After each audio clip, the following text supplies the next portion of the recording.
Ok, entonces empiezo. 5, 4, 3, 2.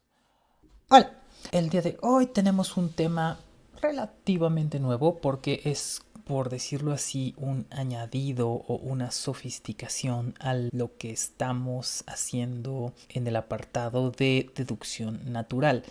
Hasta aquí hemos trabajado solamente con reglas de inferencia y ahora vamos a trabajar con reglas de equivalencia. Antes de empezar, les agradeceré que se suscriban al canal si no lo han hecho, que dejen su like, que compartan este video con sus primos que viven en los Estados Unidos, con sus parientes del interior de la República, con sus amigos, con los que juegan Among Us, que viven en algún lugar de Sudamérica. Eso se los agradeceré mucho porque este video lo tuve que grabar 2 veces debido a que hubo un error en el audio. Espero que ahora no se esté repitiendo ese error porque entonces lo voy a tener que haber grabado 3 veces y Dios mío no.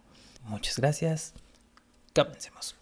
Bueno, hasta aquí hemos trabajado entonces con reglas de inferencias. Hemos utilizado solamente las 7 que están en pantalla. Por supuesto podríamos tener más reglas de inferencia porque pues las tautologías son infinitas, pero pensamos que un sistema compacto es suficiente para ilustrar el trabajo que se puede hacer en deducción natural y que además es suficiente para, por supuesto, ya empezar a trabajar con reglas de equivalencia.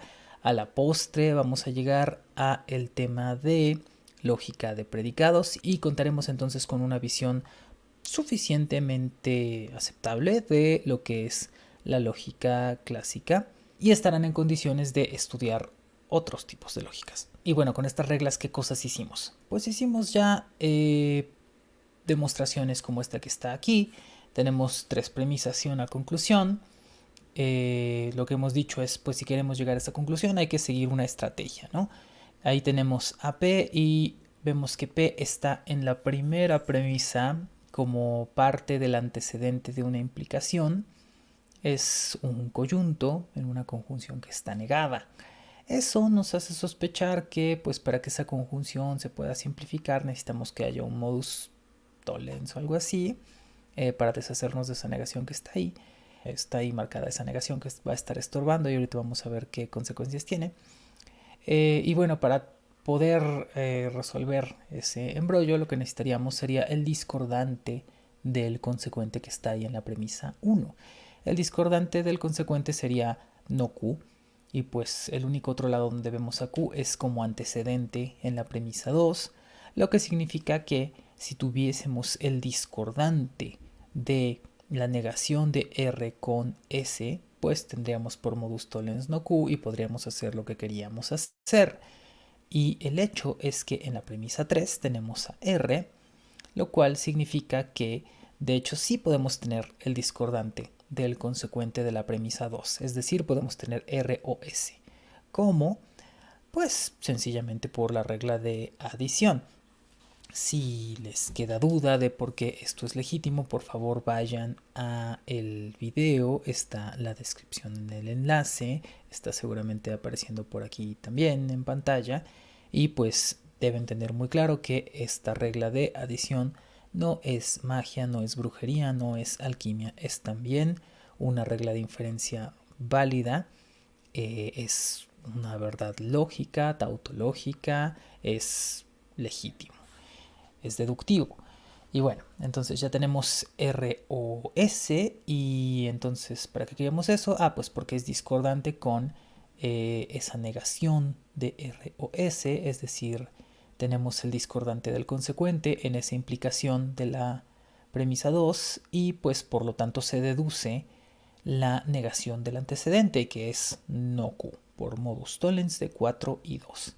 Entonces ya teniendo no Q, que es discordante del consecuente de la primera premisa, pues podemos tener la negación del antecedente, que es no, la conjunción de P y R. Y esa doble negación no la habíamos visto antes, esas dos negaciones juntas. ¿Qué hacemos para simplificar P y R? Pues sencillamente procedemos a poner que P y R por doble negación. Y ustedes me dirían, ¿cómo que doble negación? Eso no lo hemos visto. ¿Qué quieres decir con doble negación? Y lo que les diría es, pues bueno, es algo muy sencillo, eso lo sabe hasta Pinocho. Bueno, yo no sé dónde no está. ¿Estás diciéndome que no sabes dónde está Shrek? No, sería inexacto suponer que no podría dejar de decir que no es casi parcialmente incorrecto. Sí sabes dónde está. Al contrario, definitivamente diría que rechazo la idea de que sea posible, con cierta falta de improbabilidad, ¡Basta! de que sepa o no sepa dónde a lo mejor no esté. Y si en verdad ahí no estuviera, y aunque no estuviera donde yo no sé que estaba, no significaría que no supiera con certeza dónde no está. Esa tal vez no es una explicación muy lógica, pero ahorita vamos a ver a detalle por qué se vale esta doble negación. Pero bueno, el hecho es que tendríamos P y R por doble negación. ¿Y para qué queríamos P y R? Ah, sí, porque estamos buscando P en la conclusión. Y pues P es el coyunto del lado izquierdo, lo cual significa que podemos simplificarlo. Y ya quedó. Está demostrado que P se deduce de esas tres premisas. Pero regresemos al paso 7. Ok, entonces tenemos en el paso 7 que P y R por doble negación en el 6. Doble negación. Porque se vale. Vamos a ver a continuación por qué aceptamos a las reglas de equivalencia como algo válido. Y veremos que es algo distinto de cómo funcionan las reglas de inferencia. En alguna medida no tan distinto, pero bueno, ahorita veremos a detalle cómo funciona. Entonces, primero pensemos en las reglas de inferencia. ¿Por qué las aceptamos? Y la respuesta es esto, pues lo hemos visto a mucho detalle, es que se trata de verdades lógicas tautológicas. Eso nos hace pensar que están justificadas, o más bien que estamos justificadas nosotras como personas para decir, esto es una regla, es algo que es lógicamente válido. Y en contraste, las reglas de equivalencia no son exactamente eso. Pero ¿qué justifica su uso? Bueno, aquí tenemos en pantalla a la doble negación y pues sencillamente lo que tenemos es que si tú tienes una proposición es lo mismo a que tengas la doble negación de esa proposición. Pero ¿qué significa ese signo que apareció ahí, que ya seguramente les hizo ruido en la diapositiva anterior? Bueno, informalmente, es decir, hablando en palabras del lenguaje natural, esto se suele leer como o interpretar como significa lo mismo que, es equivalente a o sí y solo sí. Así leemos este símbolo. Y formalmente hablando, por supuesto, vamos ahora más bien a la definición de ese signo como conectiva. Y bueno, ¿qué vemos? Es conocida como equivalencia material, también se le llama bicondicional. Cualquiera de las dos formas en las que se le represente da lo mismo, cualquiera de los dos nombres también da lo mismo. Saben que lo relevante es cómo está definido semánticamente. ¿Y cómo está definido semánticamente? Pues de dos formas. Es verdadera cuando los implicados concuerdan en valor de verdad y es falsa cuando los implicados son discordantes en valor de verdad, básicamente. Entonces, para que esto quede bien ilustrado tenemos dos casos. Uno donde hay un bicondicional del lado izquierdo que tiene dos ocurrencias de la misma proposición y del lado derecho tiene dos proposiciones distintas. Vamos a ver este primero. P, por supuesto, como hemos aprendido, pues es necesariamente o bien verdadero o bien falso. Y por supuesto, en todas sus ocurrencias tendrá el mismo valor de verdad.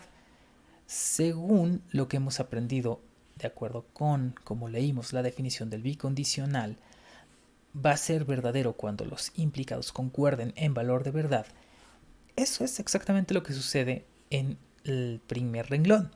Ambos son verdaderos, concuerdan en valor de verdad, por lo tanto ese bicondicional es verdadero. Y eso mismo sucede en la segunda fila. Ambos son falsos, por lo tanto concuerdan en valor de verdad y por lo tanto ese bicondicional también es verdadero. Y vamos a ver el otro caso. Ahí tenemos ahora a P y a Q. Entonces, bueno, asignamos los valores como ya sabemos. 2 veces verdadero para P y 2 veces falso, y una vez verdadero y una falsa para Q. Si hay dudas de cómo se asignan estos valores, por supuesto, y cómo se construye una tabla de verdad, está el enlace en la descripción y seguramente está apareciendo por acá arriba también.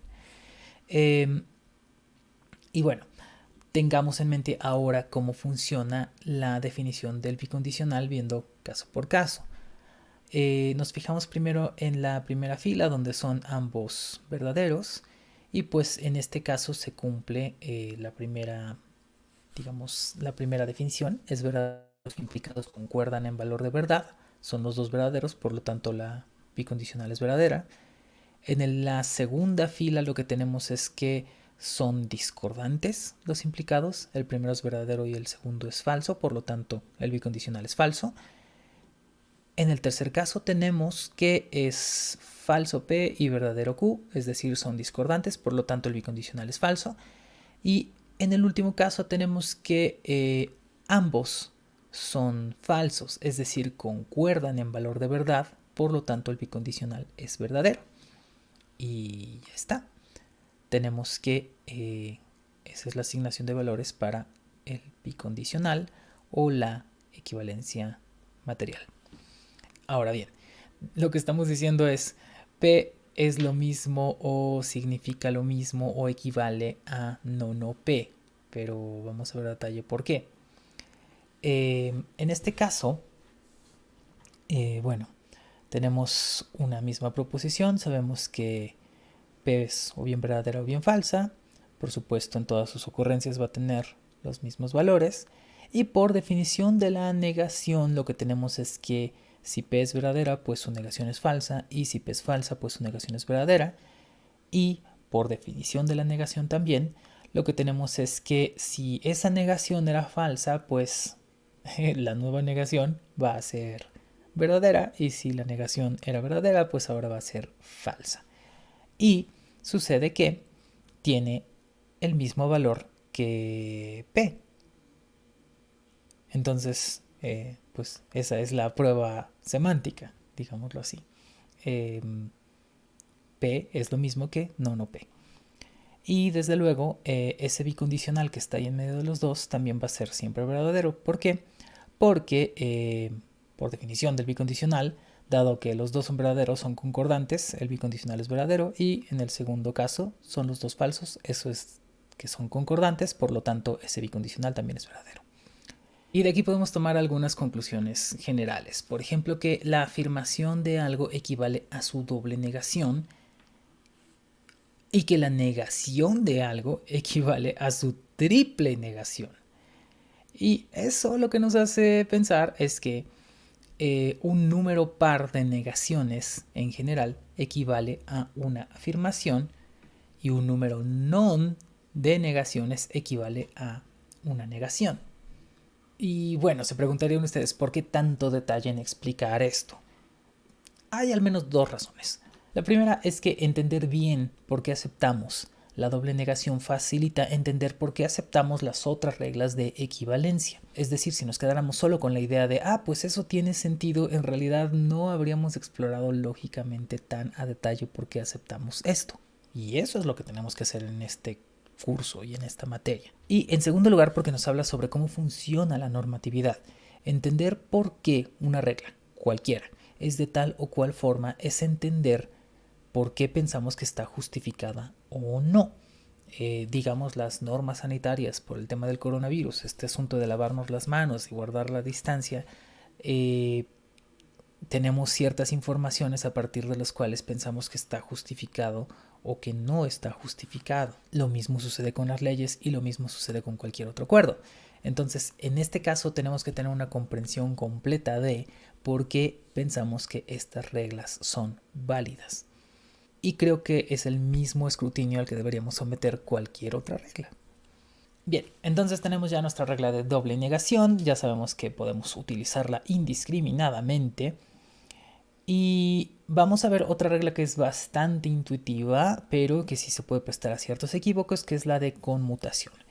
Canónicamente se suele presentar en dos formas, con conjunción y con disyunción. Cuando digo canónicamente, ¿qué quiero decir? Quiero decir, en los libros la van a encontrar de esta forma, como conjunción o como disyunción normalmente. Y pues, ¿qué es lo que dice?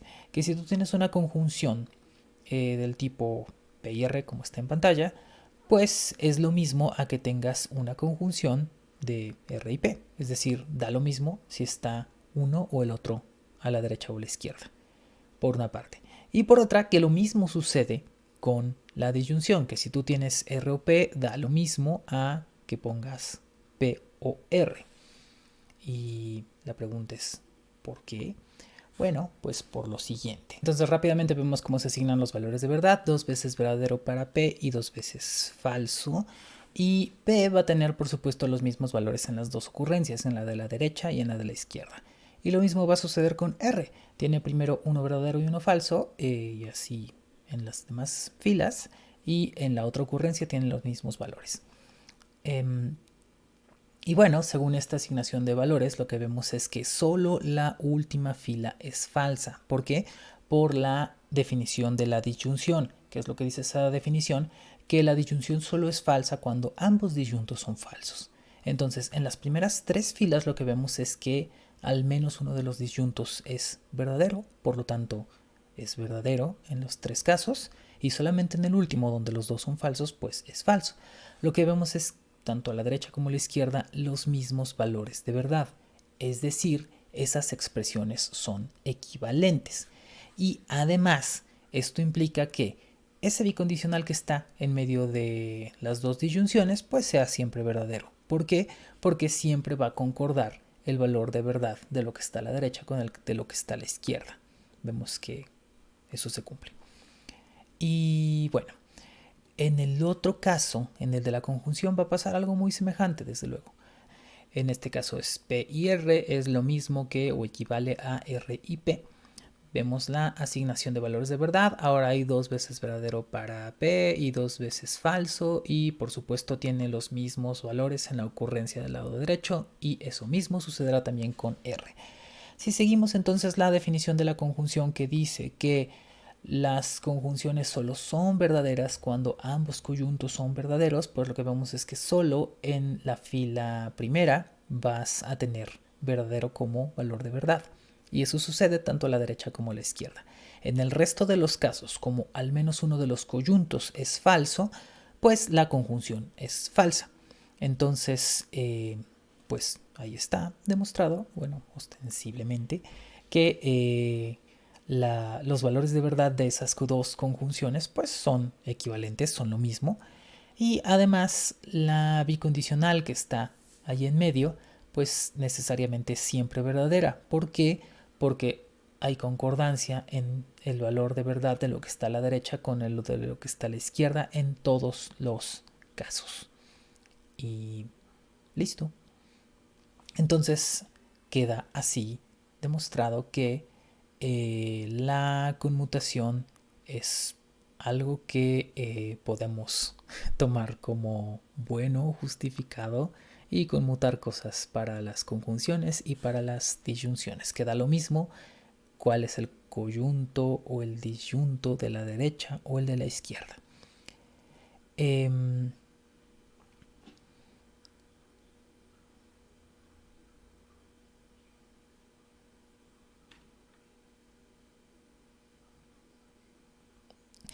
Y por supuesto, esto informalmente hablando lo vamos a poder leer de esa forma. Esto significa lo mismo que esto, o esto es equivalente a esto otro. Y funciona así. Es un poco inusual que hablemos de equivalencias en el término de la conectiva, que digamos, como está escrito ahí, P sí, solo sí, no P. Normalmente estamos diciendo son equivalentes, pero si hablamos pero proposicionalmente hablando, pues sí se podría leer así, por decirlo de alguna manera. Depende de pronto de qué estemos haciendo, ¿no? Si estamos demostrando Si queremos sustituir algo, pues lo que decimos es esto es equivalente a esto y ya está. Si estamos operando de alguna forma, si estamos haciendo alguna operación, pues entonces sí, normalmente nos vamos a referir a el bicondicional por su nombre y ya. Y bueno, así queda demostrado entonces que la conmutación es algo que podemos utilizar como regla, que nos va a dar lo mismo tener P y R que R y P o R o P que P o R, que en realidad no hace diferencia quién es el coyunto o el disyunto de la derecha o de la izquierda. Esto normalmente lo vamos a interpretar así: tal cosa significa lo mismo que tal otra, o esto es equivalente que esto otro. Pero hay que recordar que también existe esta otra forma de leer, en este caso el bicondicional, que es sí, solo sí. Lo que estoy diciendo es lo de la izquierda equivale o es lo mismo que lo que está a la derecha. Es decir, en ese caso que está en pantalla tenemos que P es lo mismo o equivale a no P. Y de manera razonable ustedes se preguntarían, oye, ¿y no P no es también lo mismo que P? Y por supuesto que sí.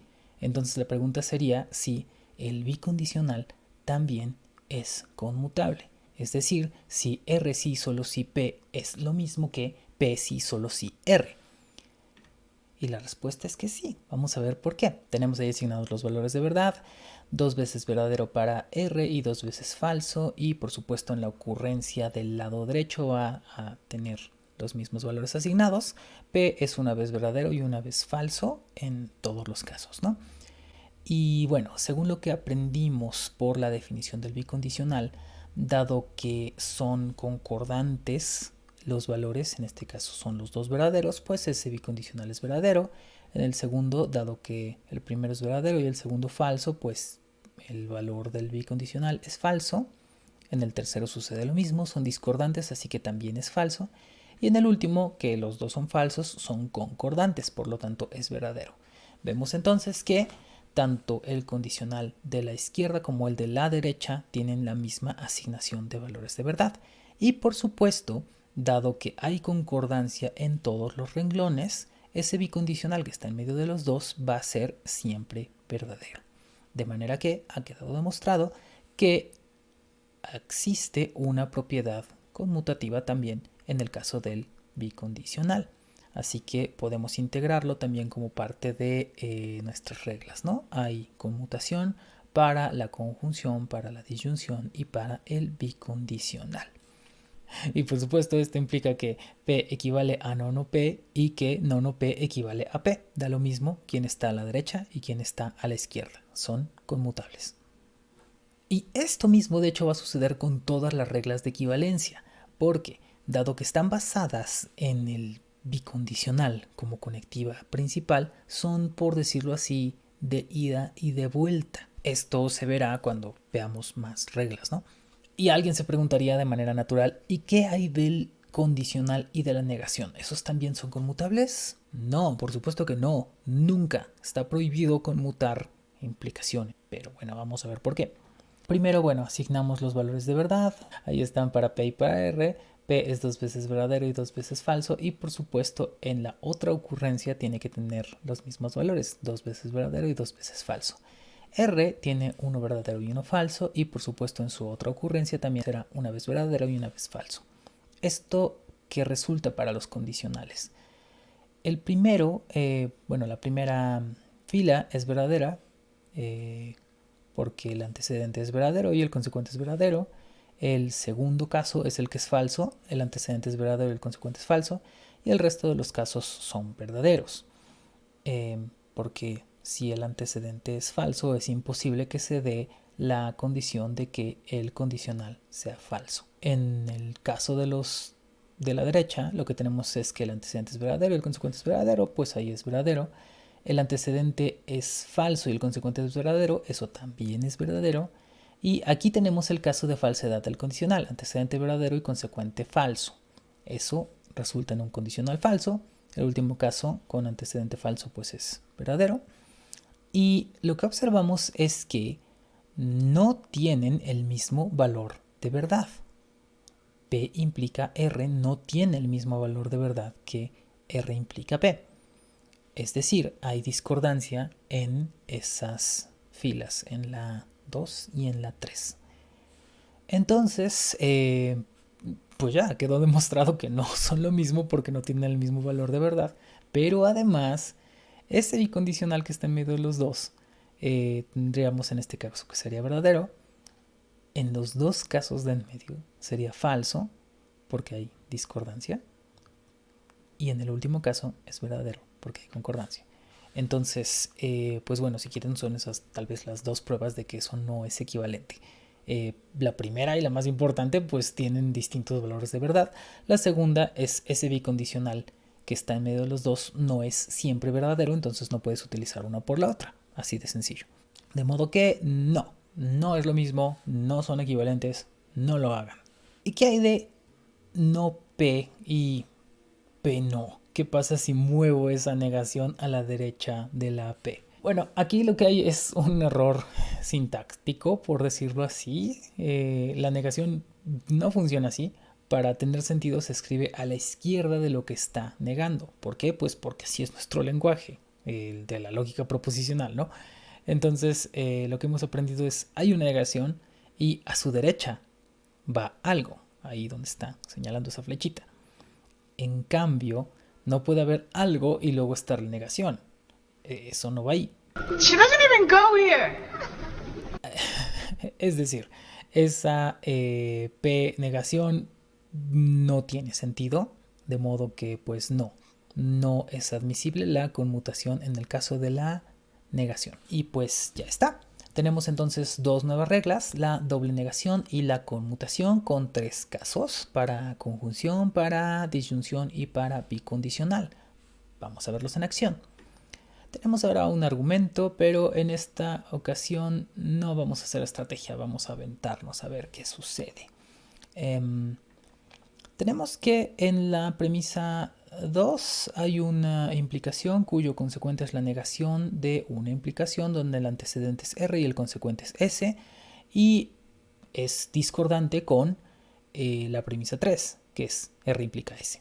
Entonces, dado que tenemos el discordante del consecuente, pues se sigue la negación del antecedente, es decir, no es el caso que Q y T por modus tollens de 2 y 3. Y como tenemos no es el caso que Q y T, pues podemos ver qué hay en la premisa 1 y vemos que son muy parecidos, que son casi discordantes, pero hay algo que ajustar. Y con lo que hemos aprendido hoy, voy a cambiar. La premisa 4 puede cambiar. Lo que hacemos es que le aplicamos la regla de conmutación y ahora tenemos, en vez de no es el caso que Q y T, no es el caso que T y Q. Es decir, son exactamente discordantes, y como tenemos el discordante del consecuente, pues tenemos la negación del antecedente de la premisa 1, que es no, la conjunción de P y R. Y pues, ¿qué hacemos ahí? Pues sencillamente aplicamos doble negación.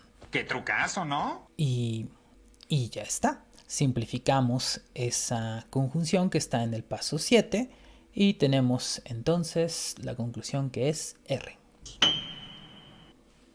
Y bueno, eso es todo por hoy. En los siguientes días aparecerán nuevos videos con más reglas de equivalencia y más demostraciones en deducción natural. A lo que queremos llegar, les recuerdo, es a lógica de predicados. Seguramente vamos a ver algo de teoría fregeana y pues nos estamos acercando también hacia el final de nuestro curso. No dejen de repasar los videos anteriores si hay alguna cosa que no quede clara. Y pues nada, muchas gracias a quienes han sintonizado este trabajo. Por favor, suscríbanse al canal si no lo han hecho. Denle like al video, compártanlo con sus amigos que le van al Santos, compártanlo con sus amigos que le van al Cruz Azul, compártanlo con quien ustedes crean que puede resultar beneficiado de ver esto. Muchas gracias y hasta la próxima. Espero no tener que grabar esto otra vez.